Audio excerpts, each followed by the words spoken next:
Hello, I'm Dustin. I'm in the New Forest. Alongside me today I have Andrew Parry Norton, who will show me and tell me all about the history of the New Forest. Hello, I'm Andrew Parry Norton, and I'm a full-time commoner and farmer here in the New Forest. And what I want to talk about is a bit about the history of the New Forest, how we got to where we are, commoning, animals being turned out, even the verderers and agisters, but we'll talk about that in a sec. Most people associate the New Forest with William The Conqueror, and it's quite famous. Everybody knows at school 1066 when William The Conqueror turned up. And he was perhaps given the most credit for creating the forest. And so it says that he would create the forest in around 1080. But I think what we need to look at is what was here before William The Conqueror turned up. There was always a forest here. Now if you landed in a boat anywhere, perhaps on the south coast, maybe 1,000 years ago, most of it would have looked like the scenery behind me. It would have been forest, it would have been heathland. In Roman times, it was exactly the same. There was open heathland, there was roads going across it. The modern day A31, not far from here, follows a Roman road. But what is actually very noticeable is there are no settlements, Roman settlements here in the forest. And the main reason being for that is the soil is very, very acid, very, very thin, very stony. And so it's no good for farming, no good for agriculture. So the Romans, and probably the nearest one to us, Roman villa, would be Rockbourne near Fordingbridge. But what there is from Roman times is a lot of industry. And there are quite a few places within the forest where you'll find pottery and smelting works where this was carried out. Well, the Romans, as we know, left us and the Saxons moved in. And the Saxons took over the forest that was here. And they called it Yrteni, after the Yrteni tribe. Now their forest was quite an open affair really. People wandered backwards and forwards, basically did what they liked. They took on what was called forest law. Now some people attribute forest law to being William the Conqueror's sort of baby. He produced it, but that isn't true. Forest law came about from the Danes, from the Vikings, that were here prior to the Saxons. And forest law was actually a law that was put on the area. Nowadays we call forest as in the woodland that you can see around me. But in those days it was actually referred to the law. Now, I said Danes sort of actually invented this, they put this forward. The Saxons carried on. But it wasn't until William the Conqueror turned up that he thought this was probably a really good idea and actually enforced it a lot more harshly. Now where we're sat here in the New Forest, this particular area itself, is called the Commons, and where we are is the Bramshaw Commons. Now this land was completely different to what William the Conqueror set up. This land behind me is what we call manorial wasteland.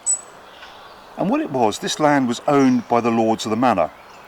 But as I said earlier on, this ground was very, very acidic, very thin, very stony. It was no good for farming.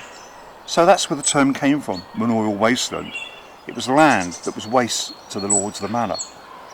So what they did, and this particular house where we are here at the moment, in this present location, this was the Diocese of Winchester, and they were our lords of the manor at the time.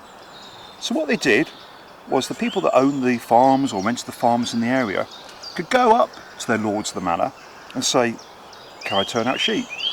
And it was a very much a verbal agreement. Yeah, absolutely fine, you can turn out sheep, you can turn out geese. So what happened was the rights that are attached to these people that lived on these commons are totally different or completely sort of set aside from that of the Crown lands.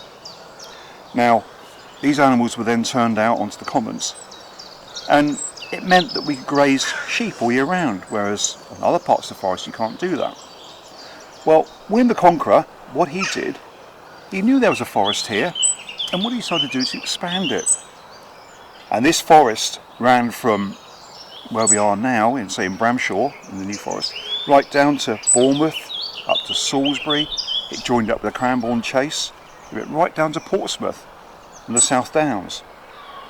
It took out 33 villages in the area to make this. So what he did, he just expanded it. And this was about in 1080. But, as I said, the commons were here before that.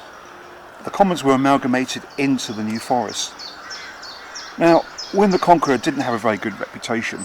wasn't a particularly nice chap. But incidentally, actually, if you said to him, William the Conqueror, he actually probably wouldn't recognise the term conqueror, because he felt he was entitled to this. This was promised to him. And so when his cousin took the throne, Harold, it was only natural that William the Conqueror then got upset about it. It was promised to William. Anyway, William, as we know, came across, and everybody knows the battle at Hastings, 1066. He then set up the New Forest in about 1080. And he was perhaps very fanatical, a bit like a football fan. Football fans are very keen on football when you support Liverpool or Manchester. He was very, very keen on hunting, absolutely fanatical about hunting. And so he imposed, as I said earlier on, the forest law. And the forest law was very, very draconian. It was very harsh on the local populations. If you disturbed deer, you had your eyes taken out. You could be hung and quartered for damaging a tree, a hedge, a pond. And so the population was very much suppressed by William the Conqueror. Well, William the Conqueror eventually produced 3 sons. Now, there are rumours there was more, and I'm sure in those days there probably was. But William the Conqueror produced 3 sons. And the first one was Robert, the second was William, and the third was Henry. Well, Robert himself, because he inherited the Duke of Normandy. William the Conqueror considered the Duke of Normandy much greater honour than that of being the King of England. So Robert had the Duke of Normandy. William, and he became famous being called Rufus the Red as his nickname, took over kingship of England. He was the King of England. And Henry, well, Henry had an endowment, I think, of about £3,000 a year, which is a lot of money in those days. Well, I suppose having William the Conqueror as your father, you're going to have a bit of warlike sort of blood in you, and these 3 brothers fought continuously with each other, and even fought their father, William, at several times. Eventually, William, the King of England, actually interned Robert in Cardiff Castle. He was locked away and eventually died in Cardiff Castle. And that meant William, or Rufus as we called in this particular area, then became not only the King of England, but the Duke of Normandy as well. Well, things were going fairly well, but Rufus got a reputation, especially in the forest, of being a bit ruthless. He would go round, rape, pillage, and generally try and have a really good time. And unfortunately the locals were rebelling against this. They weren't happy. One day, in the location again, say not far from here, a place called Canterton, William came to a very sticky end. Whilst out hunting with Sir Walter Tyrrell, he got shot by an arrow in the chest and died. Well, 2 ways of looking at it. I think personally it was probably an assassination from the sound of it, because Henry, the younger brother who was there as well, instead of going to his brother to find out if he was alive or what happened to him, immediately jumped on his horse and ran to Winchester and took over the keys to the treasury. In those days, if you had the keys to the treasury, that meant you had your all power. You became king, simple as that. And Henry, although being the 3rd son, now became king. Now this is where our story comes into it, because Henry now tried to put right a lot of the wrongs that his father and his other brothers did within the forest. And he was the first person to start granting rights to commoners. Now, the expression commoners, and I'm sure that if someone called somebody common, you would almost take it as a derogatory term. But commoners in those days had to be free men or free people. In those days, several hundred years back now, you belonged to a lord of the manor. You couldn't just freely walk up the road and go and work for somebody else. There was what we call a feudal system. But commoners could only become commoners if they were free men. And anyway, the commoners, they were given rights by Henry, and in those days most of it was verbal, and a lot of it wasn't perhaps quantified like it is nowadays. But these people were allowed to turn out maybe a few cows, a few pigs, and so he tried to appease the local population. It wasn't until about the Magna Carta, or one of the versions of the Magna Carta, it was actually written down, the commoning rights. Now, commoning rights on the Crown lands, now I've got to make a distinction between Crown and manorial. Crown is land that was originally owned by the monarchy, by the Crown. So that would be land that William the Conqueror would have put together. As I said earlier on, we have manorial grounds, manorial wasteland. that used to belong to the lords of the manor. So there's a distinction between the two. Well, on the Crown lands, the rights, I say, were given by the monarch. And everyone was given 5 basic rights. Now these rights were, the first one, and probably the most popular, is the right to pasture. And that is turning animals out onto the forest. You could turn out your cattle, you could turn out your ponies, donkeys and mules. The second one, the right to maal. Now, maal is a bit of a funny term. It's basically what it is, and a very quick geology lesson is, if the New Forest sits here, on the left-hand side you've got the Isle of Wight, the right-hand side you've got Salisbury. Salisbury and the Isle of Wight are huge outcrops of chalk, and beneath the New Forest is what they call a syncline, a great big dip that drops down, and the New Forest is built up of beds on top of that dip.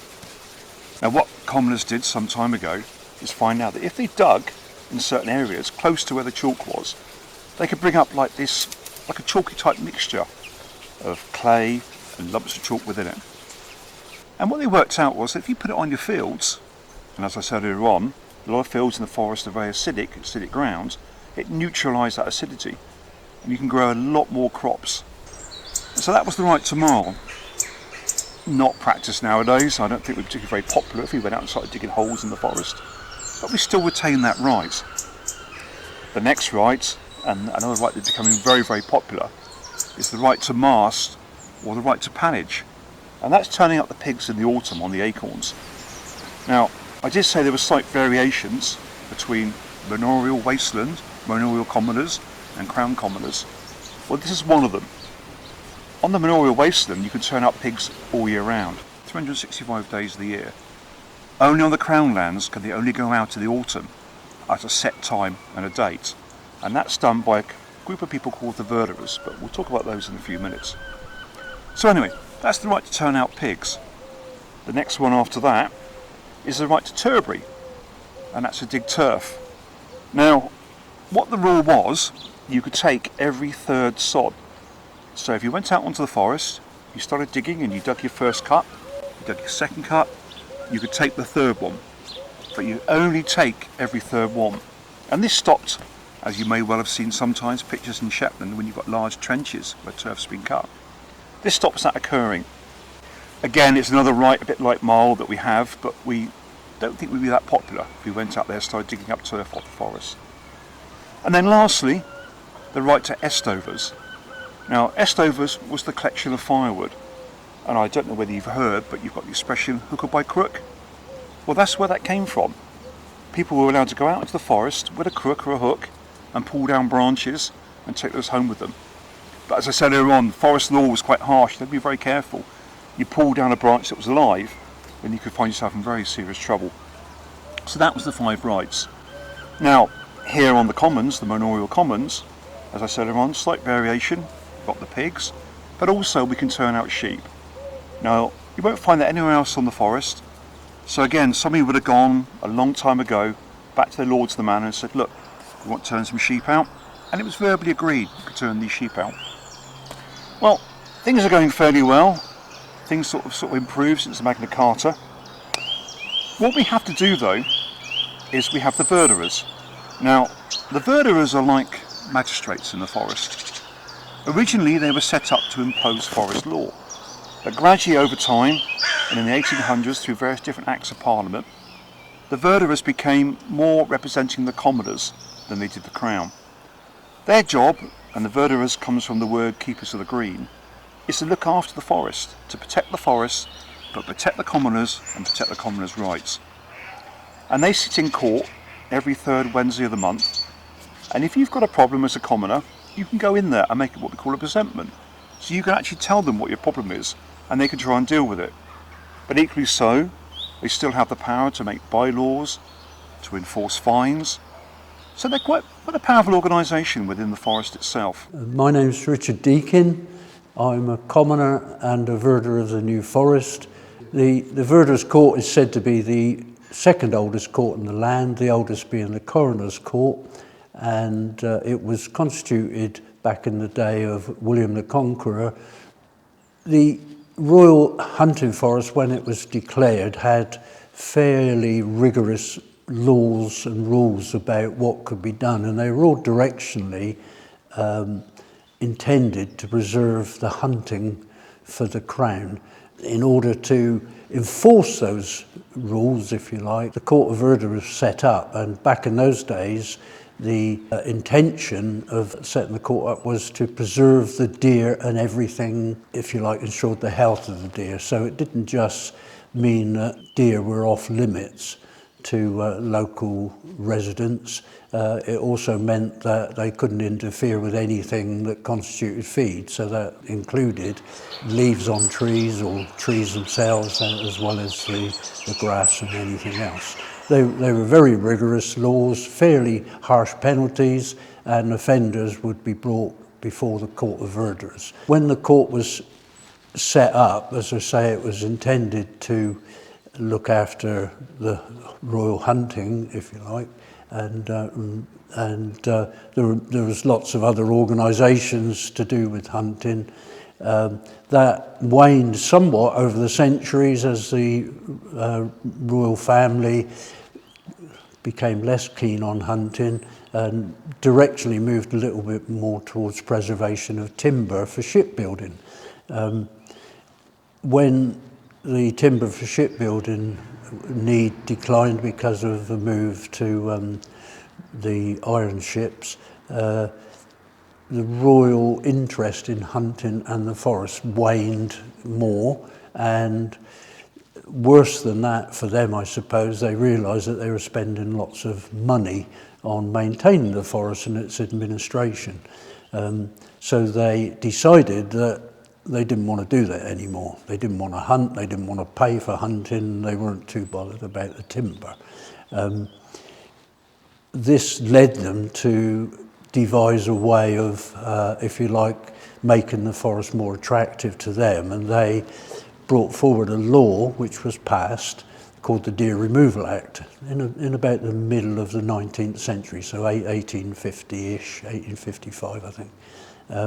The Deer Removal Act intended to eliminate the deer from the forest, and in compensation to those that use the forest for grazing, what we now today call commoners, because it was felt that the commoners wouldn't need as much grazing, the Crown decided that they could take away some of that grazing and plant trees for timber production. So it was no longer really for ships, but it was for timber production, for other uses, obviously. This started, the process started, and the commoners realised fairly quickly that the Crown was taking all the best land to plant trees, and that they were losing their grazing land. They were losing the best grazing land, if you like, and in many cases plantations of trees were in between their holdings where they kept their animals and the grazing that was available to them, so the animals were then displaced from where they'd historically been. This led to quite an outcry. Fortunately, some of the large landowners, people like Lord Montague of Bewley, felt that they were disadvantaged as well, because obviously they were using the grazing and a lot of their tenants and workers were using the grazing. So there were some fairly high profile people started to fight against this move. Eventually that led to an Act of Parliament, the New Forest Act of 1877, which attempted to redress the imbalance, if you like, and a limitation was put on how much timber could be planted on and how much land enclosed for timber production, and gave more rights to the commoners to the land. And in order to, if you like, effectively administer all of that and look after the interests of the people who'd been damaged in the past, the Court of Verderers was reconstituted. So in 1877, the Verderers Court was reconstituted, much as it is today, but with some differences. There were only, I think it was about 5 Verderers. Today there are 10. And in order to be a verderer in those days, you had to be fairly wealthy. You had to own a minimum of 70 acres of land. So somebody like myself couldn't have been a verderer. I do own some land, but it's 7.5 acres. So things improved from then. The interests of the commoners were looked after, and there was a body to, if you like, administer common. This carried on until 1945, when there was another New Forest Act which expanded the verderers to 10. They changed the qualification to be a verderer to owning 1 acre rather than 70, which opened the doors to a lot more people, if you like. And the way it worked is that there's 5 elected verderers, so 5 elected verderers elected by the commoners. I'm an elected verderer, so I'm elected by the commoners, and an elected verderer can do a 6-year term and as many terms as re-election qualifies them for. So I'm in my 3rd term, and there's no limit, providing I can get along to the court and attend court. There's no limit to how long I can continue to do that, although realistically there's probably a limit to how long I ought to do it as I age. The other 5 verderers are appointed. The chairman of the court is appointed nominally by the Crown. I doubt the King actually makes the choice, but it's a Crown appointment, and if you look behind me on the wall above the fireplace, there's a list of all the verderers, official verderers that have been in place. The other 4 are appointed. 1 represents Forestry England, 1 represents Natural England, 1 represents the National Park Authority, and the other 1 represents DEFRA. They can do 3-year terms as opposed to the 6 years that elected verderers do, and they're allowed to do a maximum of 3 terms. So they do 9, maybe 10 years. Sometimes it takes a while to get their replacement. So there's a bit of difference between, but when we're in court, in committee, we all have the same, if you like, voting rights and whatever, although clearly on some occasions there may be a conflict of interest, at which point the person would stand down. But it works quite well. The verderers meet once a month, except usually on the 3rd Wednesday of the month, except August when we have a break and a holiday. And we have a public session in this hall where we are now, where if you look behind me, the verderers sit on the bench at the top, and members of the public can come along to make what we call presentations to the court, hopefully about things that relate to the business of the verderers, but not always. The court starts with the chairman of the court, the official verderer, making some announcements or maybe giving some decisions that have been made on previous questions. The clerk of the court gives a report on road traffic accidents, and then the public and Forestry England as well, because they're always here, are invited to make any presentments that are relevant, if you like, or needed. These verderers then employ what we call agisters, and there's 5 of those in the forest, and they come from the word agis, meaning to rent land. A lot of the words that you'll notice that we use in the forest are Norman extraction, coming from Norman. Anyway, the agisters. Now their job is to go around, and their job is to look after the stock, check on the stock. They report back to the verderers. But also what we have to do, and it's almost like a form of tax in some ways, is we have to pay a marking fee. Every animal we turn out in the forest, whether it's a cow, a pony, a pig, has to have a a tag put in its ear, and we have to pay a marking fee. Now the agitator's job is to come around, and we put this ear tag in the cow's ear. It's a bit like the old car tax disc system, where you've got a different colour for each year. And we put this tag in, and then we have to pay our marking fee. Now, again, slight variation between the manorial and the Crown lands. Here on the manorial commons, on the wastelands, we only pay about 1/5 of the crown rates. So for a pig, we pay about £2. On the crown lands, they pay £5 to £6. Anyway, the adjusters then pick up the marking fees. This money then goes back to the verderers, and that's how their wages are financed. The pigs, when we come to turn out, and I turn out in the autumn because acorns will start dropping, a lot more acorns about than it is most of the rest of the year. As well as having their marking tag put in and we pay our fee, they have to have rings in their noses. Now, the idea of that is to stop what we call hooking. Pigs without rings can make a terrible mess. They can actually plough the field up in minutes. In fact, actually, an old plough is actually based on a pig's nose. It's quite incredible what damage they can do very, very quickly.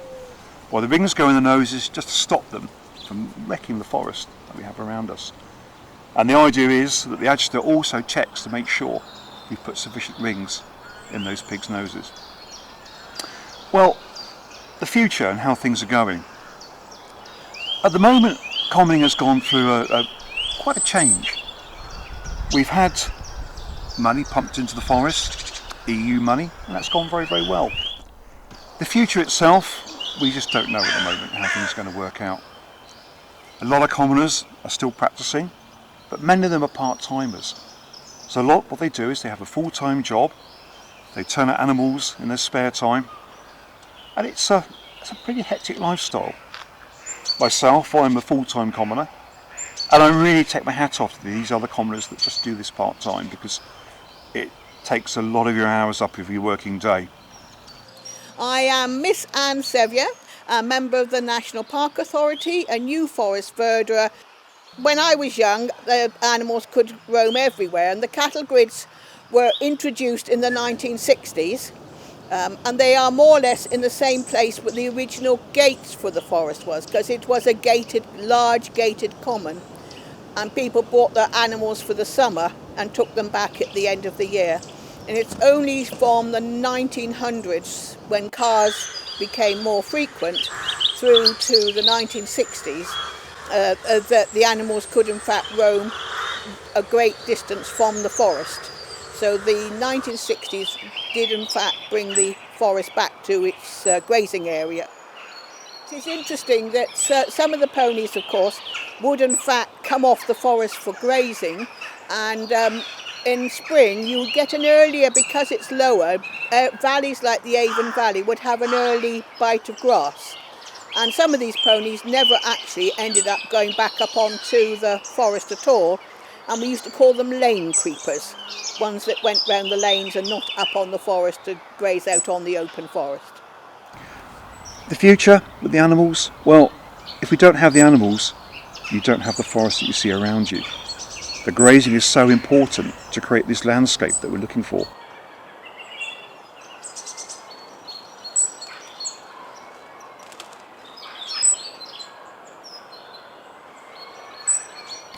Thank you very much, Andrew. Join me next time with Andrew talking about the future of the New Forest.